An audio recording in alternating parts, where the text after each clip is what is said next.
Él nos hizo y no nosotros a nosotros mismos. Entrar por su pueblo suyo somos y ovejas de su prado. Entrar por sus puertas con acción de gracia, por sus atrios con alabanza. Alabarle, bendecir su nombre, porque Jehová es Dios bueno, para siempre su misericordia. Y su verdad por todas las generaciones. Amén. Algo siento. Si quieres que los dos que te acompañan que bajen para que no se queden grabados, porque a veces invítale.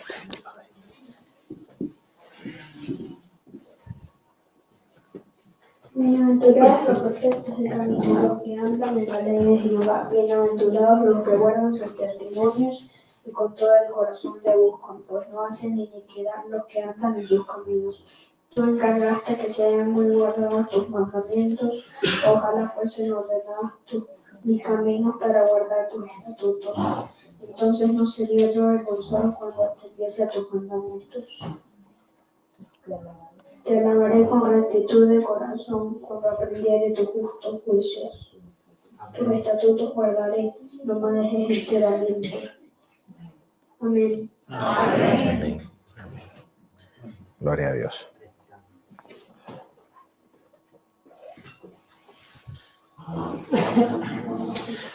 Muy bien, nuevamente feliz sábado para todos.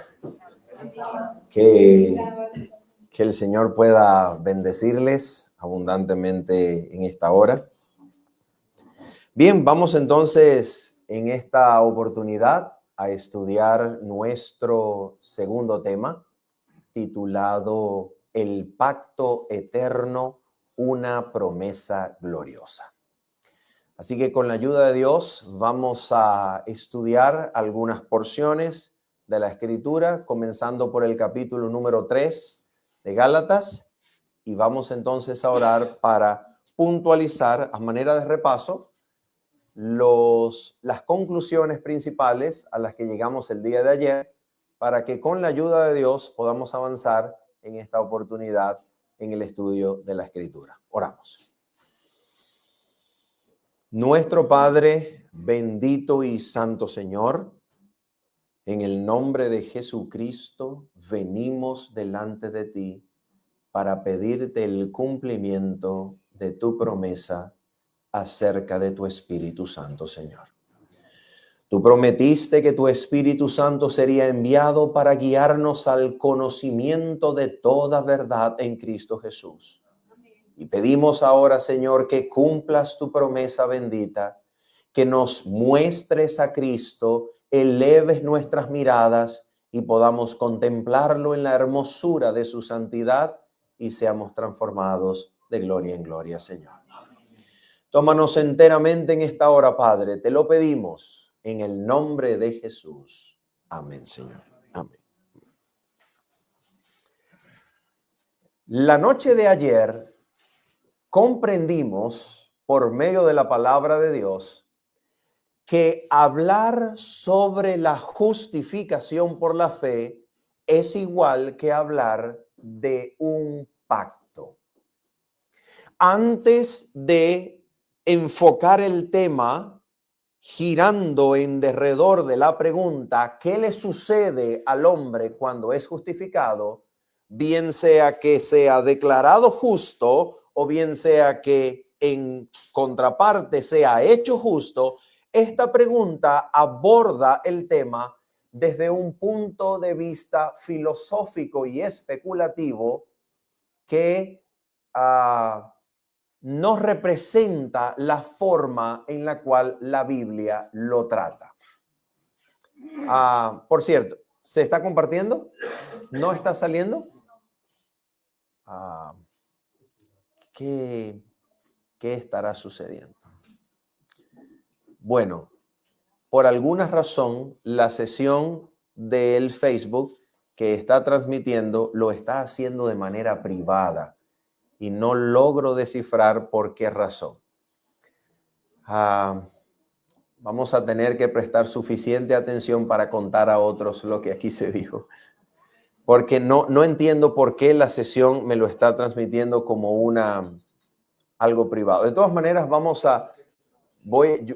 a hacerlo y después, si encuentro una forma de liberarla del privado, entonces a usted le llegará el enlace.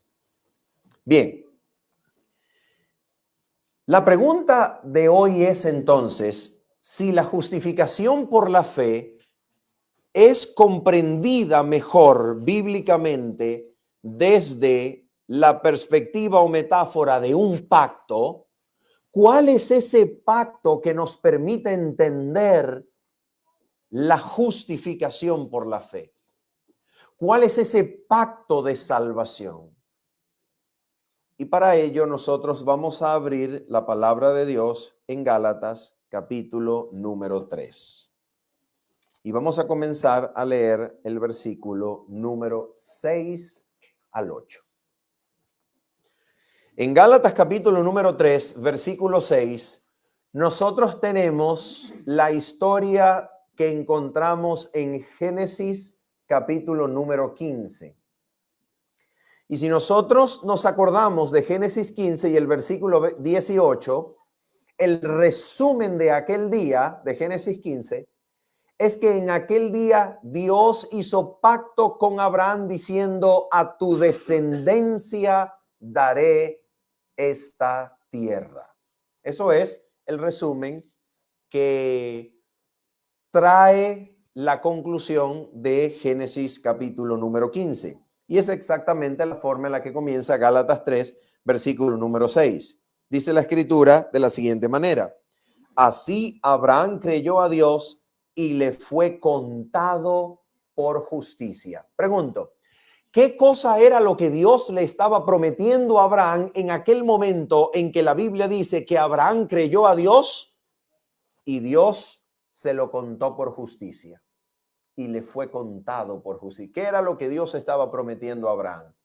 Génesis 15, versículos 3 y 4 y 5, nos dice que Dios le prometió a Abraham simiente. Dios le prometió prole, descendencia. Y esta no era la primera vez que Dios le había prometido a Abraham descendencia. En Génesis capítulo número 12, ya Dios había llamado a Abraham y le había prometido hacer de él una gran nación. Y te bendeciré y engrandeceré tu nombre y haré de ti una gran nación y en ti serán benditas todas las familias de la tierra. Eso es Génesis 12. De manera que Génesis capítulo 15 lo que está haciendo es volver a repetir la promesa de Génesis capítulo número 12. Génesis 15, Dios le está confirmando su promesa al patriarca Abraham. ¿Qué promesa? La promesa que sale aquí también en Gálatas 3, versículo número 10, versículo número 8. Vamos a leerlo. Dice el texto bíblico: y la escritura, previendo que Dios había de justificar por la fe a los gentiles. La palabra gentil en el idioma griego es la palabra ethne, que significa naciones. De tal manera que el texto podría ser traducido: y la escritura, previendo que Dios había de justificar por la fe a las naciones, dio de antemano la buena nueva a Abraham, o evangelizó a Abraham diciendo: en ti serán benditas todas las naciones. Así que, ¿qué es lo que nosotros tenemos aquí en Gálatas 3, versículos 6 al 8? ¿Qué es lo que tenemos? Ok, nota lo que tenemos. Tenemos en primer lugar un anclaje del tema de la justificación por la fe en aquellas dos promesas que Dios le hizo a Abraham en Génesis 12 y que confirmó en Génesis 15. ¿Cuáles eran esas promesas? Dios le dijo a Abraham en Génesis capítulo número 12 que haría de él una gran nación, que le daría descendencia, y le dijo: en ti serán benditas todas las naciones de la tierra. Esa era la bendición prometida a Abraham. Esa era la promesa dada por Dios a Abraham en Génesis 12. Pero cuando Abraham escucha la voz de Dios y lo sigue, resulta que él llega a la tierra que Dios le había prometido mostrar, y cuando llega a la tierra la encuentra habitada por el cananeo. Y no solamente la encuentra habitada por el cananeo, sino que la tierra que Dios le había mostrado, resulta que ocurre una hambruna en la tierra y Abraham tiene que abandonar la tierra y refugiarse en Egipto. Y cuando va a Egipto, por temor a perder su vida, Abraham le dice a su esposa: hagamos una mentirita, vamos a decir que eres en realidad mi hermana. No digamos que eres mi esposa, porque si decimos que eres mi esposa, probablemente el faraón y sus soldados querrán matarme. Y yo no quiero perder mi vida, así que vamos a decir que eres mi hermana. Y entonces Abraham, después de haber oído la promesa de Dios en Génesis 12, Abraham lucha con su fe y flaquea. Hasta el punto de que cuando Dios se le vuelve a aparecer en Génesis 15, le dice: Abraham, no temas, yo soy tu galardón y tu recompensa será sobremanera grande. Y en ese momento, cuando Dios le aparece por segunda vez a Abraham, Abraham dice: ok, Señor, ¿pero qué es lo que me vas a dar? Mírame, me prometiste descendencia, pero aquel que me va a heredar aparentemente es el esclavo nacido en mi casa. No tengo prole, no tengo descendencia. ¿Qué es lo que me darás? Si he aquí que ando sin hijos. Y entonces Dios lo invita a salir en Génesis 15 y le dice: mira ahora las estrellas y cuéntalas si las puedes contar. Y mirando las estrellas, Dios le dijo: así será tu descendencia. ¿Qué es lo que Dios está haciendo en Génesis 15? Está confirmando la promesa de Génesis 12. Y cuando el apóstol Pablo va a interpretar esta confirmación de la promesa, ¿cómo lo interpreta? Mira cómo lo interpreta. Gálatas capítulo número 3, versículo 13 hasta el versículo número 15. Mira cómo lo interpreta.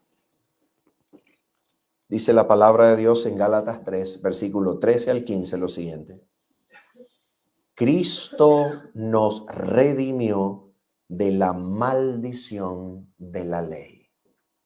Según el versículo número 10, la maldición de la ley es la desobediencia a la misma. Porque escrito está: maldito todo aquel que no permaneciere en todas las cosas de la ley para hacerlas. Así que, ¿en qué consiste la maldición de la ley? La maldición de la ley consiste en el pecado, en la desobediencia de la ley. Y como la ley establecía una maldición para todos aquellos que no permanecían en todas las cosas de la ley, la pregunta es: las naciones del mundo, no teniendo ley, ¿se encontraban bajo qué? Bajo maldición.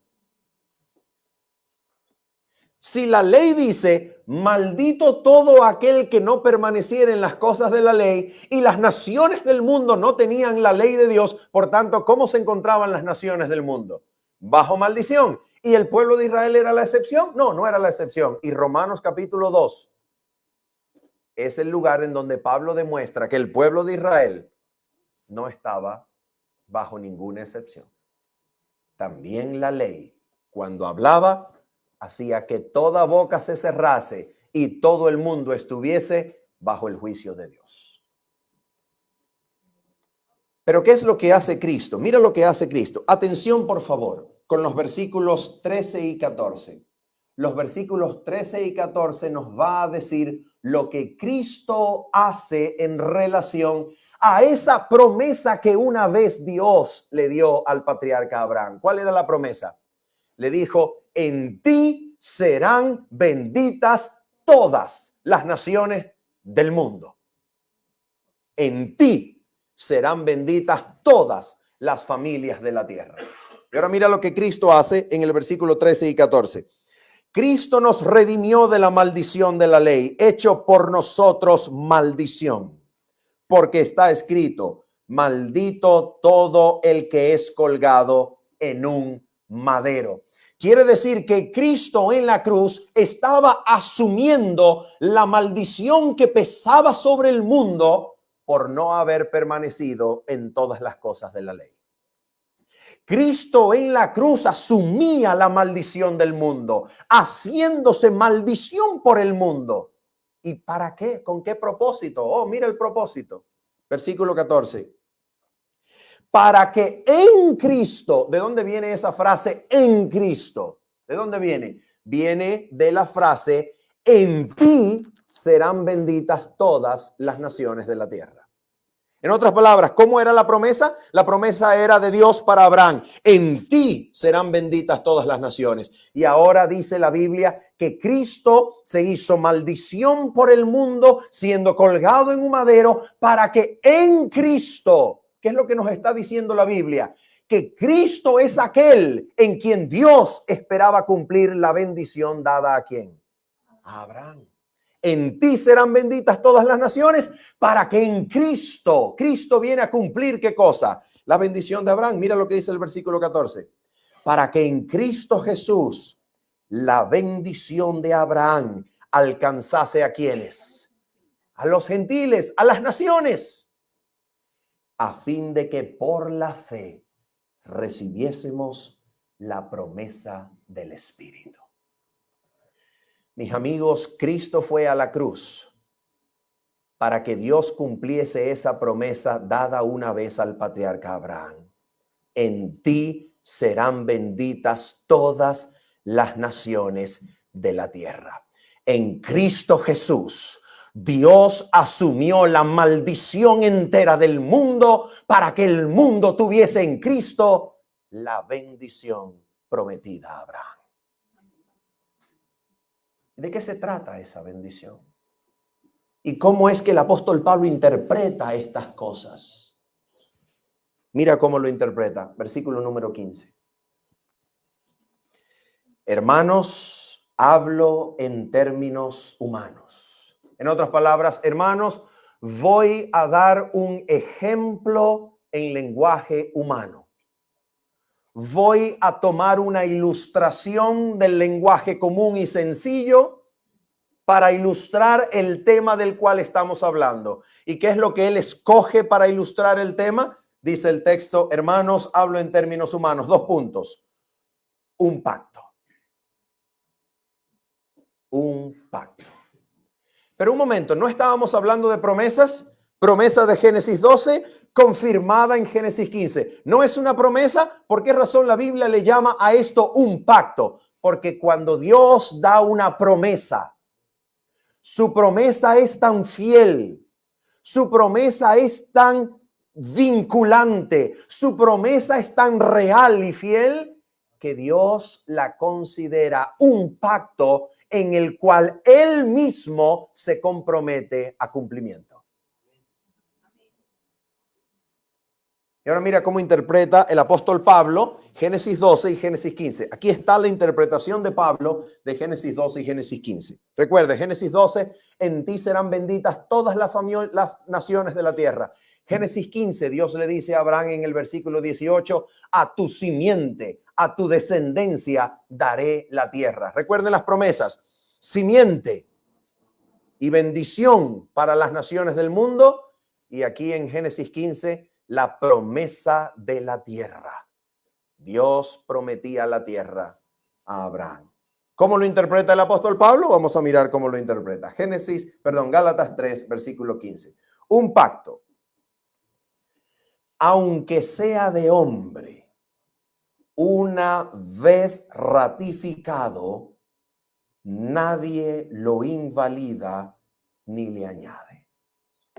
¿Por qué el apóstol Pablo está hablando de un pacto? Número 1, habla de un pacto, lo dijimos, porque cuando Dios promete, su promesa es tan fiel, su promesa es tan real, que Dios lo considera como un pacto en el cual Él mismo se compromete a cumplir. Número uno. Y número dos, ¿por qué habla de Génesis 15 como un pacto una vez ratificado? ¿Por qué razón? ¿Por qué habla de Génesis 15 como un pacto ratificado? Porque Génesis 15 no era la primera vez que Dios daba ese pacto. No era la primera vez que Dios prometía. ¿Dónde era la primera vez que Dios había prometido? Génesis 12. De manera que Génesis 15, ¿qué cosa es en relación con Génesis 12? Génesis 15 es el pacto ratificado. Génesis 12, la primera vez que Dios da el pacto. Génesis 15, el pacto ratificado. Ahora, según el versículo número 15 de Gálatas 3, ¿qué ocurre cuando un pacto es ratificado? ¿Qué ocurre cuando un pacto es ratificado? Léanlo ustedes. Un pacto, aunque sea de hombre, una vez ratificado, nadie lo invalida ni le añade. Pregunta, si al pacto de Génesis 15 nadie le puede añadir ni nadie lo puede invalidar porque Génesis 15 es un pacto ratificado, entonces ¿en qué se convierte ese pacto de Génesis 15? No se puede invalidar ni se le puede añadir. Por tanto, si no se invalida ni se le añade, ¿en qué se convierte el pacto de Génesis 15? Que es el pacto ratificado. ¿En qué se convierte? En el pacto eterno. Ahí está el punto. Se convierte en el pacto eterno. Porque no se le puede añadir, no puede cambiarse y no puede invalidarse. Así que el pacto que el apóstol Pablo tiene aquí en mente, pensando en Génesis 15 como una ratificación de Génesis 12, es el pacto eterno. Y ahora la pregunta es, ¿y si este es el pacto eterno, cómo lo entiende el Espíritu de Dios que está guiando la mente del apóstol Pablo? ¿En qué sentido este pacto de Génesis 15 es el pacto eterno? ¿En qué sentido? Vamos a dejar un dedo aquí en Gálatas capítulo número 3 y vamos a repasar brevemente Génesis 15. 2 puntos vamos a leer de Génesis 15. Solo 2 puntos. Génesis 15 y vamos a leer el versículo número 4 y 5. Y luego vamos a leer Génesis 15, versículo número 18.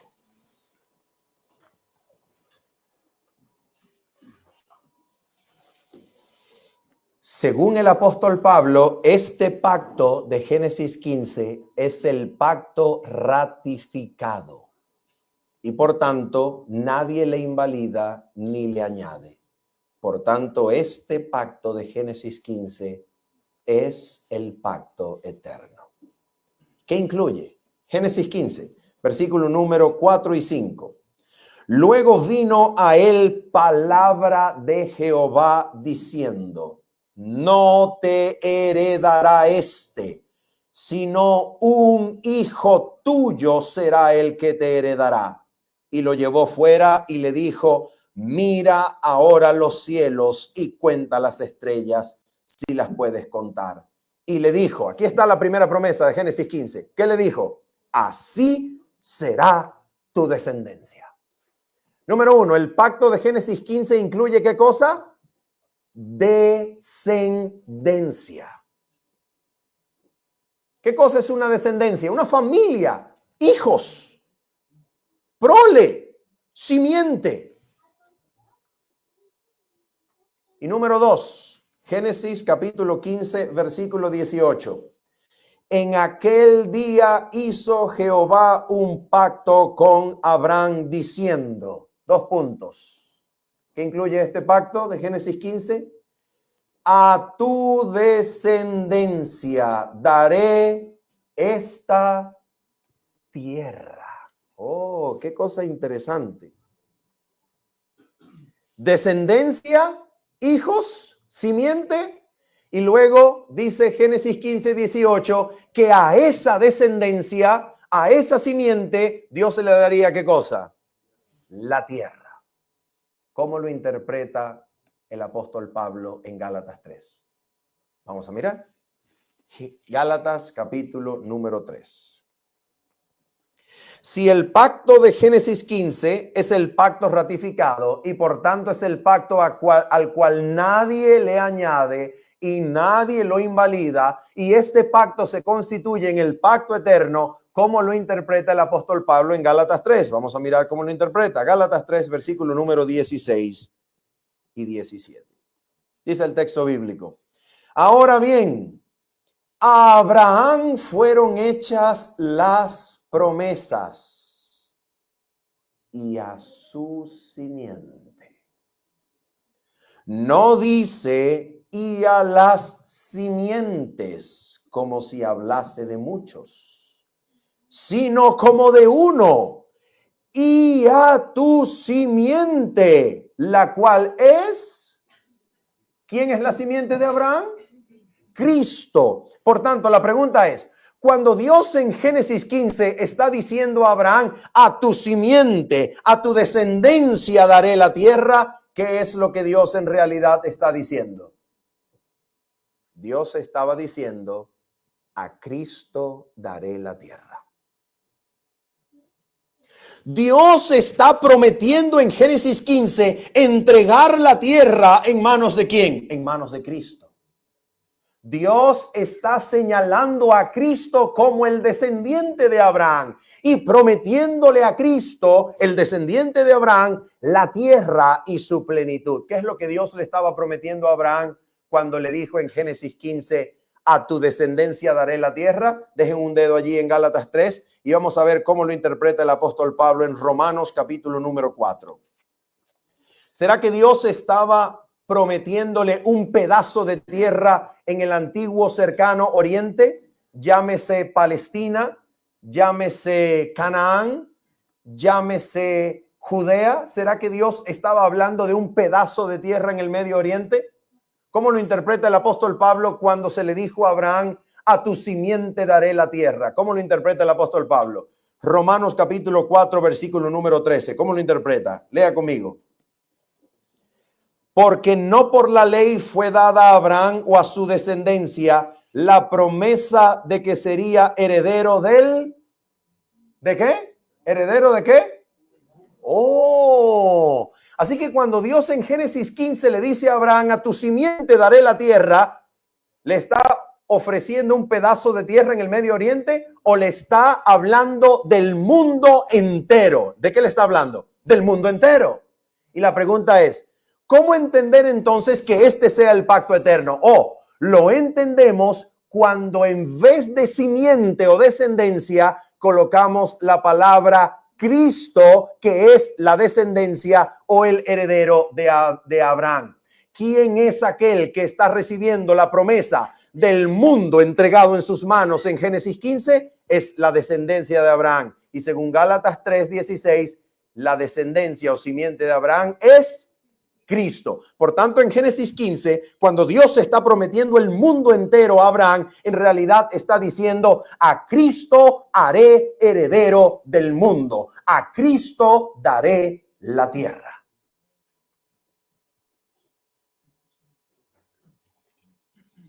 Y esta interpretación es exactamente confirmada en Gálatas 3:17.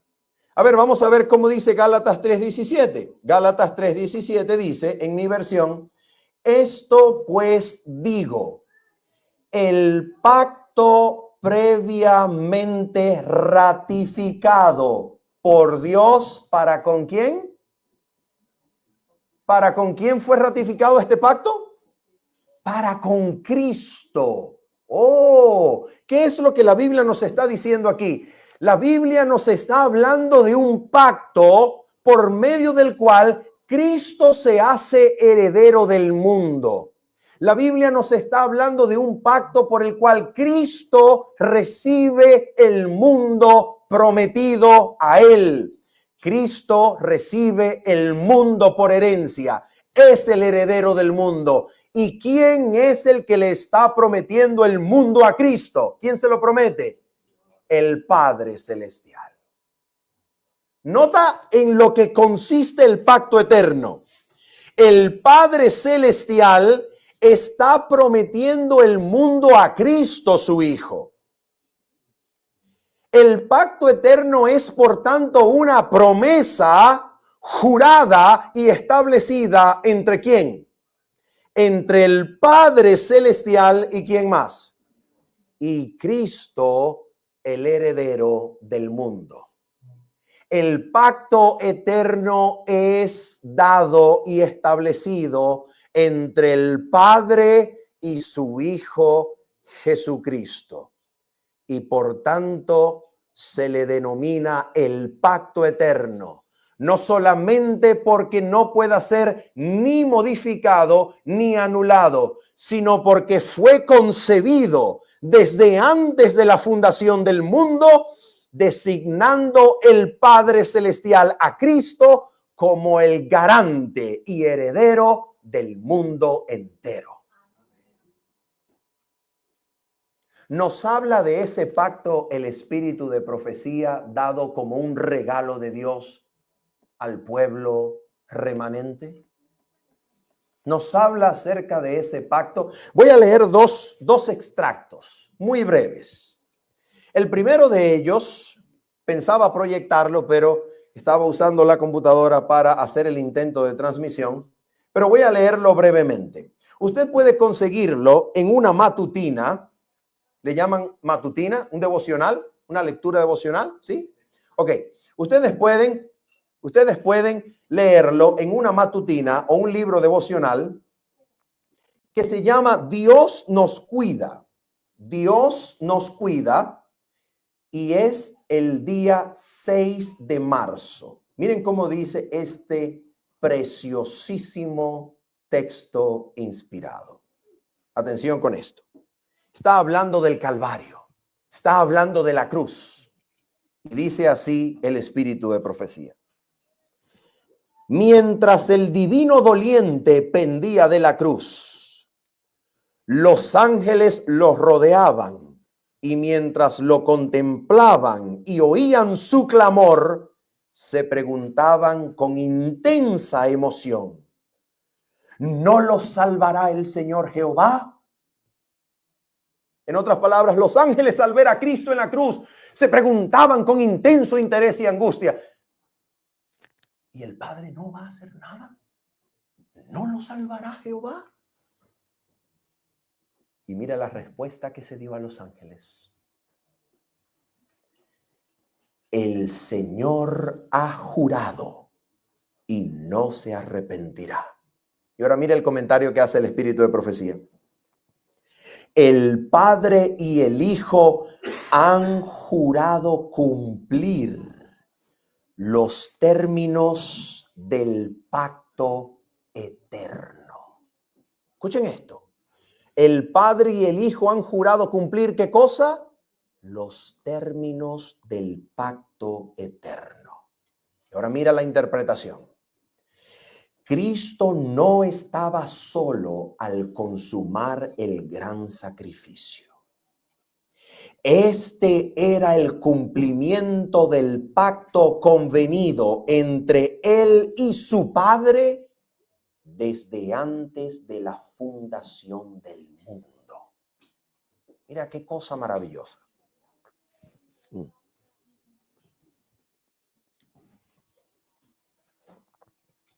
Sigo leyendo. Se habían estrechado la mano. ¿Quién? El Padre y el Hijo. Se habían estrechado la mano al pronunciar la solemne promesa de que Cristo llegaría a ser el fiador de la raza humana si ésta era vencida por las sofisterías de Satanás. Mira qué maravilloso. ¿Qué es lo que nos está diciendo el espíritu de profecía aquí? Nos está diciendo en confirmación con lo que acabamos de leer en Gálatas 3 y Génesis 15, que antes de que el mundo fuese creado, el Padre y el Hijo unieron sus manos en un pacto eterno. ¿Y en qué consistía ese pacto eterno? Si el hombre caía vencido por los engaños de Satanás, Satanás no sería el heredero del mundo. El mundo tenía un garante, un fiador. Satanás no reinaría para siempre sobre el mundo. El mundo había sido prometido antes de la creación de la raza humana. El mundo había sido prometido ¿a quién? A Cristo. De tal manera que cuando Satanás engañó al ser humano y la raza humana cayó en pecado, tan pronto como hubo pecado, hubo también ¿qué cosa? Un Salvador. Cristo asumió el rol que le había sido conferido por el Padre desde antes de la fundación del mundo. Y allí, cuando la raza humana cayó condenada a muerte por causa del pecado, Cristo, el Salvador, se interpuso entre los vivos y los muertos. Y el mundo vive hasta el día de hoy gracias a Cristo, el Salvador. Cristo es el garante de la raza humana desde antes de que existiera mundo. Antes de que existiese el mundo, Dios había prometido a Cristo el mundo en heredad. Para que si Satanás engañaba a la humanidad y la hacía caer, Cristo fuese la razón de la vida del mundo hasta el día de hoy. Mis amigos, nosotros no vivimos porque haya un poder inherente en las relaciones físico-químicas de nuestras células. Nosotros no vivimos porque haya una energía inherente que se transforma pero que nunca se destruye. Nosotros vivimos porque el pacto eterno designó a Cristo como el garante, y cuando la raza humana cayó en pecado, hubo un Salvador que intercedió para que su sangre y su vida fuese la vida del mundo hasta el día de hoy. Cristo y su sangre es la vida del mundo hasta el día de hoy. Por eso dice el otro texto que quiero leerles, que se encuentra en el deseado de todas las gentes. Vamos a prestar atención a esta lectura maravillosa, espectacular. Se encuentra en el último capítulo del libro Deseado de todas las gentes. Y es la página 773. Presten atención a estas palabras solemnes. Dice así: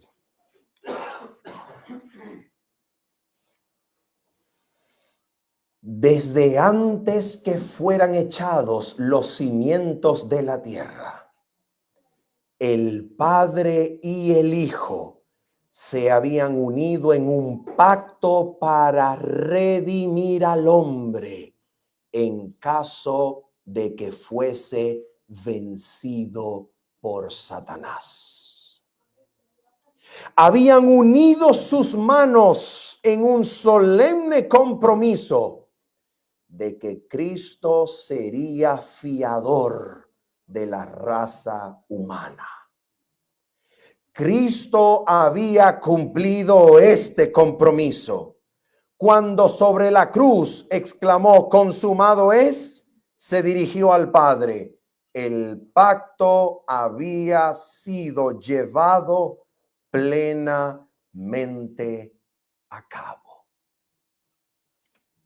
De tal manera que la cruz de Cristo debe representar no solamente una provisión de gracia para todos aquellos que lo acepten. La cruz de Cristo es literalmente la razón por la cual el mundo hasta el día de hoy está vivo. La cruz de Cristo es la razón por la cual hay aire que cruza nuestras fosas nasales hasta el día de hoy.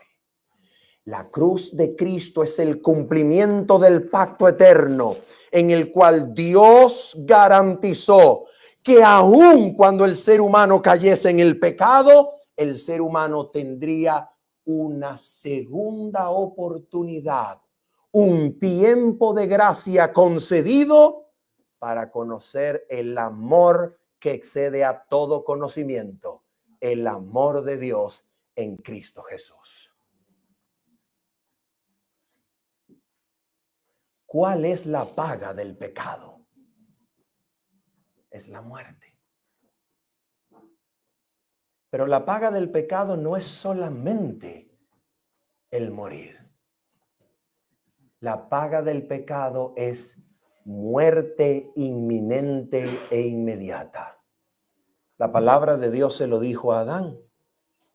¿Qué le dijo Dios a Adán acerca del árbol que no podía comer? Porque el día que de él comieres, ciertamente morirás. ¿Qué significaba eso? Que el pecado se paga con muerte inmediata. El día que de él comieres, ciertamente morirás. ¿Por qué no murió Adán aquel día? Porque Cristo Jesús, tan pronto como hubo pecado, hubo un Salvador. Y Cristo asumió su rol como el garante del mundo entero, dando vida al mundo a pesar del pecado. Y Cristo es la razón hasta el día de hoy por la cual usted y yo, a pesar de haber pecado, Dios no ejecuta la sentencia sobre nuestras cabezas. Cristo asumió esa sentencia en la cruz, asumiendo la maldición entera del mundo para que el mundo pueda vivir gracias a su sangre derramada. Cristo es la razón de nuestra vida el día de hoy. Cristo es la razón por la cual Dios nos trata no conforme a nuestros pecados, sino conforme a la gracia bendita de Cristo, el garante del mundo entero. Ahora, este pacto, recuerden ustedes, incluía la tierra e incluía ¿qué otra cosa? Descendencia. Correcto. Incluía la tierra e incluía descendencia. ¿Será que Cristo va a cumplir esa parte también? Pregunto, ¿cumplió la primera redimiendo al mundo entero en la cruz? ¿Rescatando al mundo entero de la muerte en la cual Adán nos había sumido? ¿La cumplió en la cruz? Cristo garantizó que el mundo estuviera vivo hasta hoy y tiene el mundo en sus manos para ser aquel por medio del cual toda bendición fluye a la creación de Dios. ¿Cristo hizo eso en la cruz? ¿Oh, sí? ¿Y la descendencia dónde está? Oh.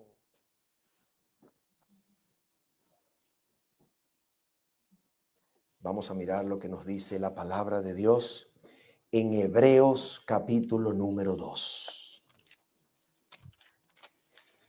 Hebreos capítulo número 2.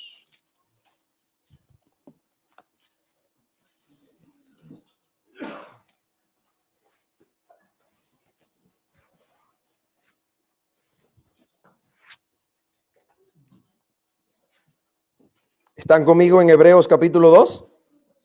Muy bien. Vamos a leer el versículo número 5. Hebreos capítulo número 2, versículo 5. ¿Qué dice la palabra de Dios? Mira lo que dice. Porque no sujetó a los ángeles el mundo venidero acerca del cual estamos hablando. Ok, usted hace una investigación del primer capítulo de Hebreos hasta el versículo número 5 del capítulo número 2, y usted no encuentra un lugar en el capítulo 1 hasta el capítulo 2, versículo 5, donde el apóstol Pablo esté hablando del mundo venidero. Usted no lo encuentra. Pero el apóstol Pablo dice en el versículo 5 del capítulo 2 que él está hablando del mundo venidero, porque dice que Dios no sujetó a los ángeles el mundo venidero acerca del cual estamos hablando. Y la pregunta es, ¿dónde entonces el apóstol Pablo habló acerca de ese mundo venidero? La única posible razón o el único posible lugar donde implícitamente Pablo está hablando del mundo nuevo o del mundo venidero es aquí en Hebreos capítulo 1, versículo número 10 en adelante. Implícitamente el mundo venidero se encuentra en estos versículos. Vamos a leerlo rápidamente. Dice así: y tú, oh Señor, en el principio fundaste la tierra, y los cielos son obra de tus manos. Atención, versículo 11. Ellos perecerán. ¿Quiénes perecerán? Los cielos. La tierra, ¿verdad? Ellos perecerán, los cielos y la tierra. Y dice el texto, mas tú permaneces. Y todos ellos se envejecerán como una vestidura, y como un vestido los envolverás, y serán mudados. Pero tú eres el mismo, y tus años no acabarán. Pregunto, ¿está hablando el apóstol Pablo aquí del mundo venidero? Sí, de manera implícita. ¿Cómo? Bueno, si este mundo, si esta tierra y sus cielos van a pasar y van a ser mudados, ¿qué quedará en su lugar? El mundo venidero. ¿Ok? Si esta tierra y estos cielos se van a acabar y van a perecer y van a ser mudados, ¿qué es lo que queda en su lugar? El mundo venidero. Ahora, ¿qué es lo que nos dice Hebreos capítulo 2, versículo 5? Nos dice que ese mundo venidero, ¿cómo le llamamos nosotros en lenguaje común cristiano adventista del séptimo día al mundo venidero? ¿Cómo le llamamos? La tierra nueva, ¿cierto? Entonces vamos a llamarlo a partir de aquí la tierra nueva, ¿ok? Pablo dice en el versículo 5 de Hebreos capítulo 2 que la tierra nueva no fue sujetada a los ángeles. ¿Qué significa que no fue sujetada a los ángeles? Que la promesa de la tierra nueva, la herencia de la tierra nueva, no fue fundamentada ni depende de quién, de los ángeles. Y la pregunta es, ¿y de quién depende entonces? Vamos a ver de quién depende. Hebreos 2, versículo 5 en adelante. Porque no sujetó a los ángeles el mundo venidero acerca del cual estamos hablando. Pero alguien testificó en cierto lugar diciendo, ¿qué es el hombre para que te acuerdes de él? ¿O el hijo del hombre para que le visites? Le hiciste un poco menor que los ángeles, le coronaste de gloria y de honra, y le pusiste sobre las obras de tus manos. Atención, ahora viene el punto. Versículo número 8.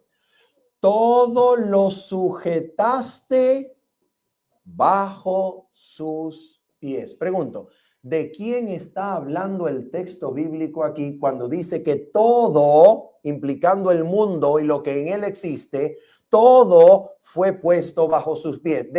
¿Debajo de qué pies fue sujetado el mundo? Del hombre, del ser humano. ¿Y cuál es el texto bíblico que se cita para mostrar que todo fue sujetado a los pies del hombre? Se cita el Salmo número 8. ¿Cierto?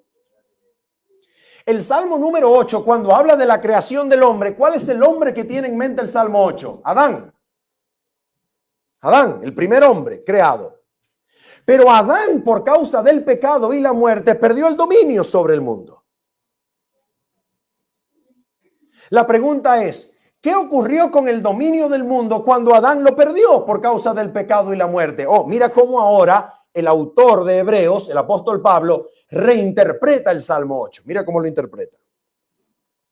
Versículo número 8. Todo lo sujetaste bajo sus pies, porque en cuanto le sujetó todas las cosas, nada dejó que no sea sujeto a él. Pero todavía no vemos que todas las cosas le sean sujetas. En pocas palabras, nosotros no vemos que este mundo parezca sujeto al bienestar del hombre. No vemos que el mundo le sea sujeto al hombre. Lo que vemos es, en realidad, un mundo que parece fuera del control del hombre. El hombre parece que perdió el dominio del planeta y el planeta parece fuera de control del hombre. Pero aunque no veamos el mundo sujeto al hombre, hay algo que sí podemos ver. ¿Quién es? Versículo 9. Pero vemos a aquel que fue hecho un poco menor que los ángeles. ¿Quién es ese? Oh, mira qué interesante. Vemos a Jesús hecho un poco menor que los ángeles. ¿Para qué? Para que la promesa del Salmo 8, al decir que Dios sujetó el mundo bajo los pies del hombre, sea cumplida ahora ¿en quién? En Cristo Jesús. Quiere decir que el mundo venidero o la tierra nueva fue sujetada a los pies ¿de qué hombre? Del hombre Cristo Jesús. Cristo es aquel que recibió la tierra en herencia, la tierra nueva.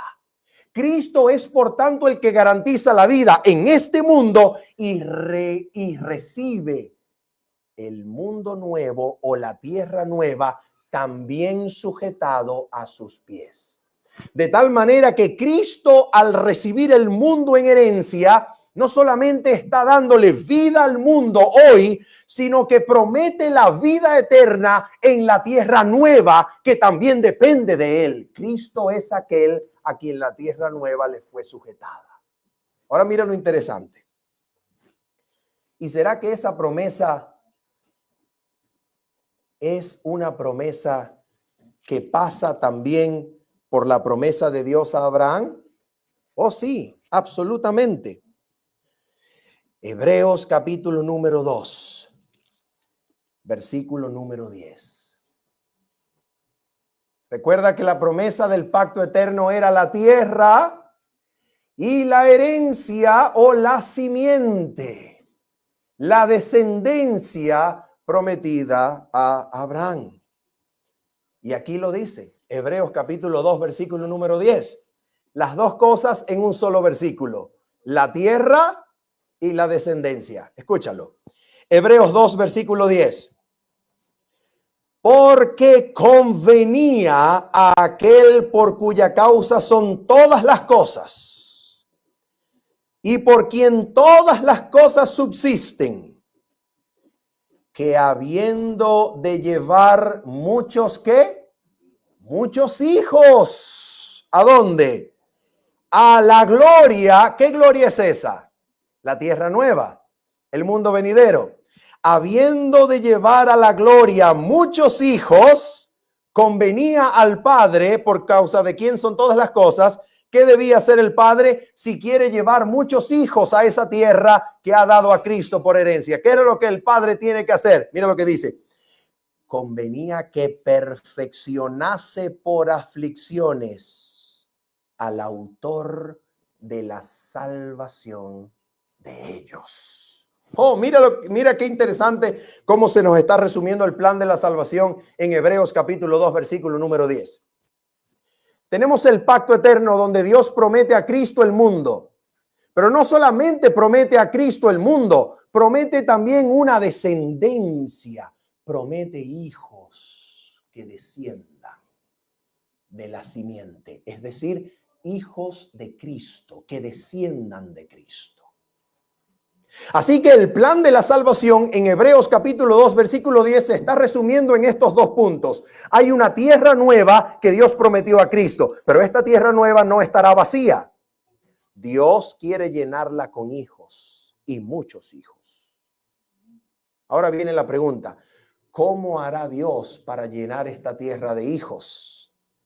Hebreos 2:10 dice que por medio de la aflicción del Hijo, el Hijo fue perfeccionado para llegar a ser autor de la salvación de esos muchos hijos a quienes Él va a llevar al mundo venidero o a la tierra nueva.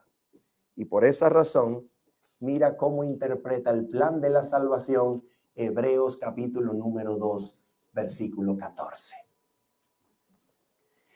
¿Quiénes son esos hijos que el Padre quiere llevar a la gloria? Míralo. Hebreos 2:14. ¿Quiénes son esos hijos?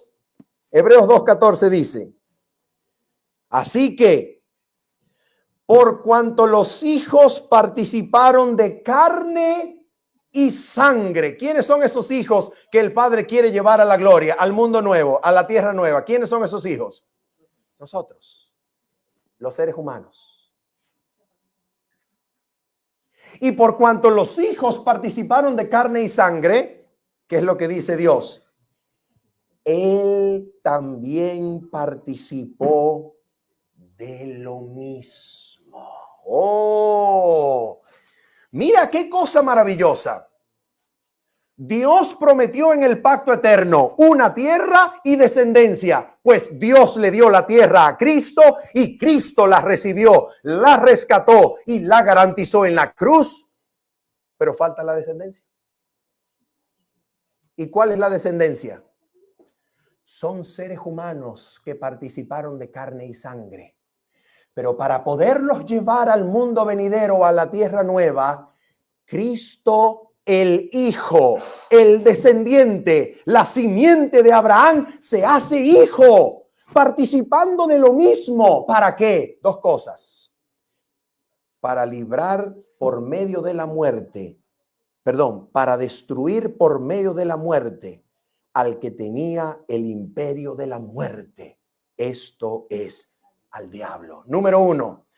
Cristo se hace como hijo, Cristo se hace descendiente, Cristo se hace simiente de Abraham, Cristo llega a hacerse humano, Cristo toma carne y sangre como los hijos que han de ser llevados a la gloria y se hace uno de nosotros para destruir por medio de la muerte al que tenía el imperio de la muerte, para dar a los hijos no solamente vida en este mundo, sino inmortalidad por medio de su resurrección, cuando le quita el imperio de la muerte al diablo y usurpador.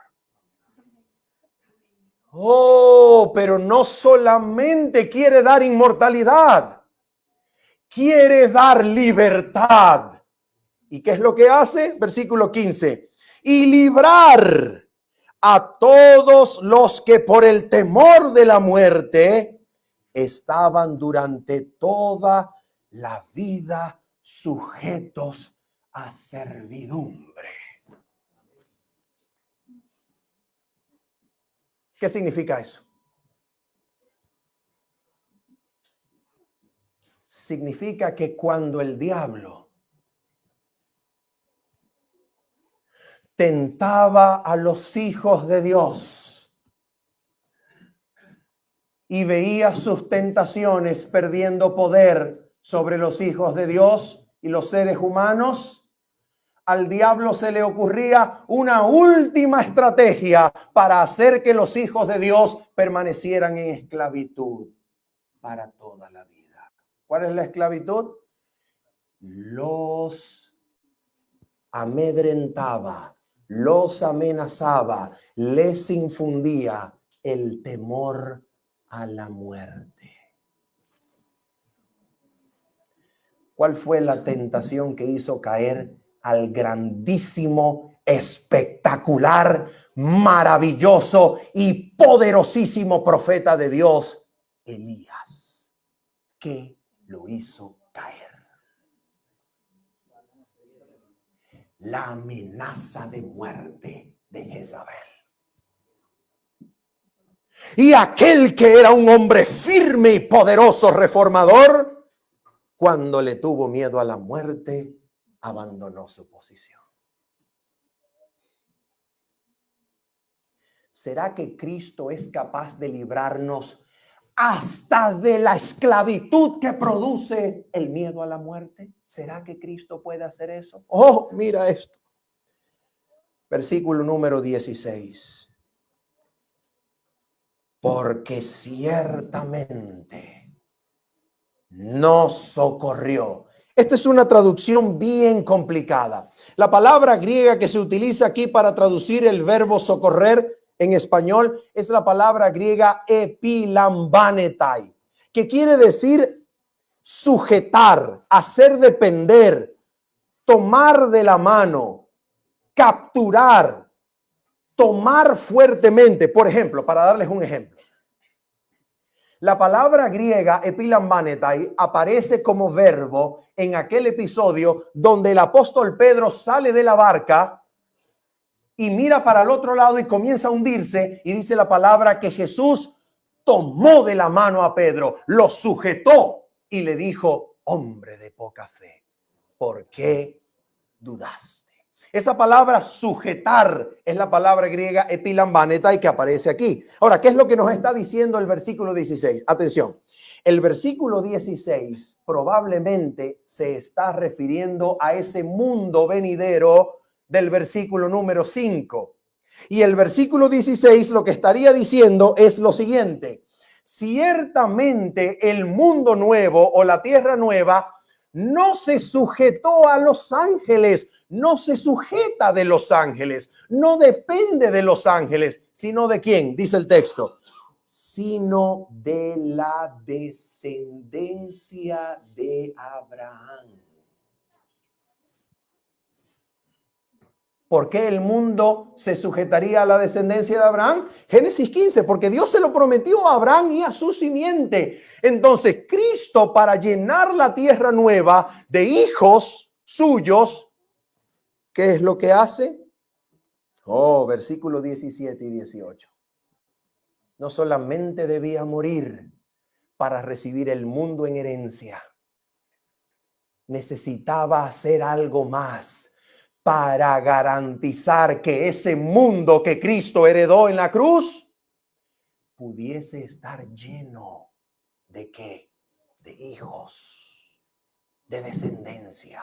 ¿Y qué es lo que hace además de morir en la cruz para llenar ese mundo de hijos? ¿Qué es lo que hace además? Oh, mira lo que hace, versículos 17 y 18. Con estos dos versículos terminamos. Por lo cual debía ser en todo semejante a sus hermanos, para venir a ser misericordioso y fiel sumo sacerdote en lo que a Dios se refiere, para expiar los pecados del pueblo. ¿Y en qué sentido quiere ser capaz de expiar los pecados del pueblo? ¿En qué sentido quiere deshacerse de los pecados del pueblo? ¿Solamente en el sentido de perdonarlos y borrarlos? No, mira lo que dice el 18. El versículo 18 es la aclaración del versículo 17. Es decir, de la idea de que Cristo debía ser en todo semejante a sus hermanos para expiar los pecados del pueblo como fiel sacerdote. ¿Cuál es la explicación del versículo 18 al 17? Mira la explicación. Pues en cuanto él mismo padeció siendo tentado, es poderoso para socorrer a quienes, a los que son tentados. Oh, mis amigos, Cristo no solamente ganó el mundo en heredad en la cruz, sino que para llenar ese mundo de descendientes y de hijos para cumplir la promesa del pacto eterno, Cristo se hace semejante a sus hermanos. Cristo se hace como sus hermanos para garantizar que sus hermanos hereden el mundo, no en rebeldía y pecado delante del Señor, sino que esos hijos que heredan el mundo lo hereden en pureza y santidad. Pero ¿cómo voy a heredar un mundo de pureza y santidad siendo yo tan malo? Él se hizo sumo sacerdote y fue tentado a nuestra semejanza, para que tú y yo, cuando seamos tentados, no necesitemos ceder ante la tentación, sino que tengamos un fuerte sumo sacerdote que es poderoso para socorrernos cuando somos tentados. Para que ese mundo sea heredado por hijos librados de la tentación y el pecado. Hijos sostenidos por el Cristo como sumo sacerdote. Hijos a quienes Cristo comprende. Hijos a quienes Cristo socorre y que los esfuerza cuando son puestos en prueba. Cristo no solamente venció en la cruz para heredar el mundo. Cristo venció en la cruz para llegar a ser el fiel sumo sacerdote capaz de socorrernos cuando el pecado venga a tentar. Para que Cristo y su poder constituya una descendencia que finalmente herede el mundo prometido, no en pecado y rebelión, sino en justicia y santidad por todos los siglos de los siglos.